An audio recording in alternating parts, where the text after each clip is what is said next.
think of language, language is a totally mind-based phenomenon, you know? So how can we converse, how can we express and communicate? I mean, I was going to tell you how, but, you know, rhetorically speaking, when language is purely mind-based.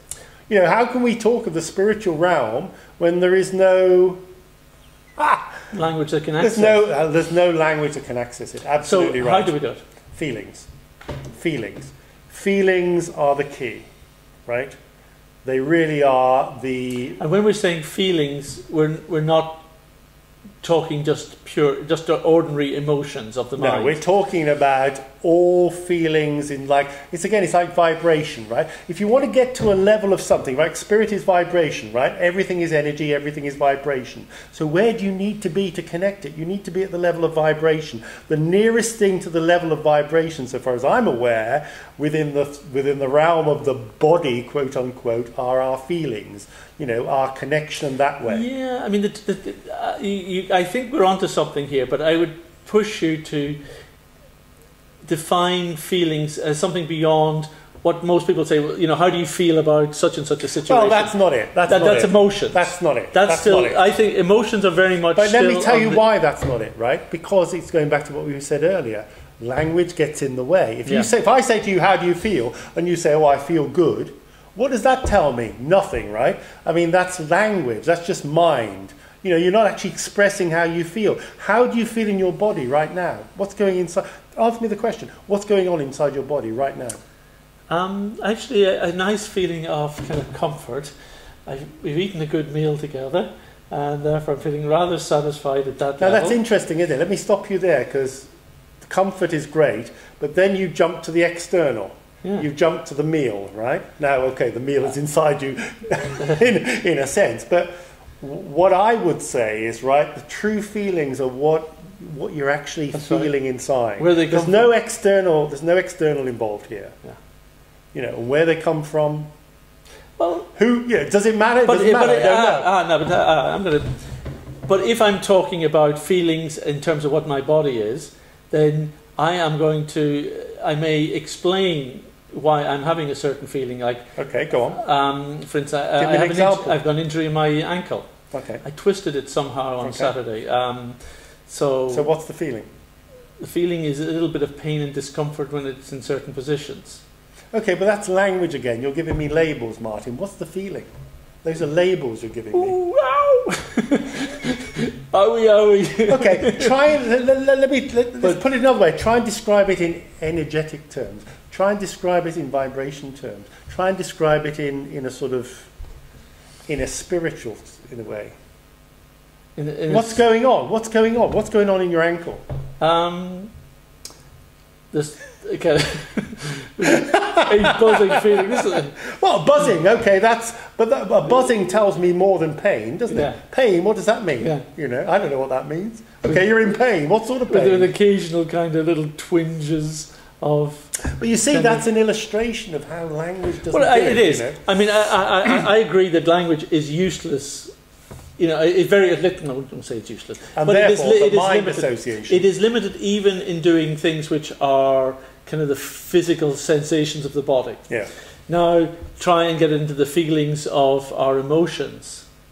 Difficult. Okay, do it. But I'm not going to try, because I think it's I've already proved useless at describing. No. But you get better with practice. It's a bit like training your mind like the dog. What I want to kind of take it is a bit further, because I think when you talk about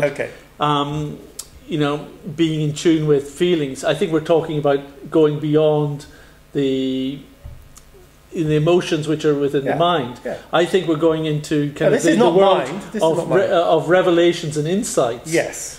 And realization. Connections, if you like. Connections. Yes.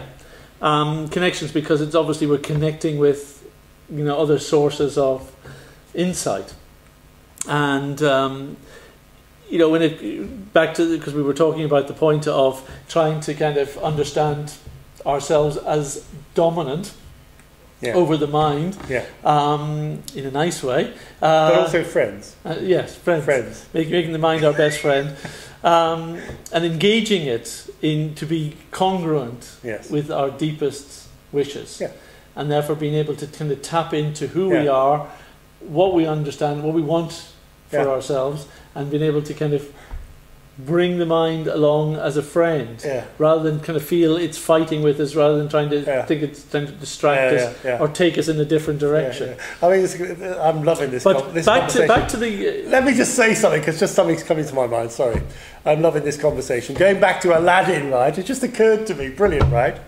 Aladdin and the 3 wishes. Okay, perfect. What happens, right? Why does the guy get the 3 wishes and he finds it's a bit like King Midas, isn't it? The similar example, you know. He asks for what he wants, but then he realises that he didn't really want it anyway. That's the classic example. It's the classic metaphor of what I'm talking about. Plus, how we use the mind to produce that wish, and then, because it's not aligned with our heart and soul, we get something that we really didn't want. Yeah. And that's the Aladdin, you know, metaphor, you know, explained. Either we get something we didn't really want. Actually, when you want something in this world, there's only 4 things that can happen. Go on. You don't get it. Go for it. You're miserable. You can't understand why the world hasn't given you what you want. You get it. It's not what you want. That's 2, is it? Huh? Is that 2 or 3? Yeah, 2. That's 2. Okay, just checking. You get it, and it's exactly what you want, but it doesn't last long. Yeah. You know, and you get frustrated. Yeah. You get it, it's exactly what you want, it's lasting perfectly well, and someone takes it. You get frustrated and angry. So when you want something, there's only 1 of 4. But results. all those 4 things relate to the external material world. Yeah, they do, and they're all. That's the reason why that you're not happy at the end of the day. Whenever you want something from the material world, there's only 1 of 4 things that can happen, and each one of them is frustrating. Yeah. That's why the Buddhist idea is that all suffering comes from desire. Yeah. Because in the material world, all desire must end in frustration. Yeah. However, can you have spiritual desire which is not frustrating, which actually uplifts you, which is fulfilled, and which these 4 things don't apply to? If you have spiritual desire, will you get it, your desire? I believe you will. If you have spiritual desire, will it be what you want? I believe it will. Will it disappear with time? No. Time cannot influence it. Can someone else take it away from you? No. So spiritual desire cannot be affected by those 4 things. Therefore, it's the one desire which will not end in frustration. Perfect. I mean, that's the whole, you know, we've just explained the whole raison d'etre for why and how, you know, we are fulfilled or not.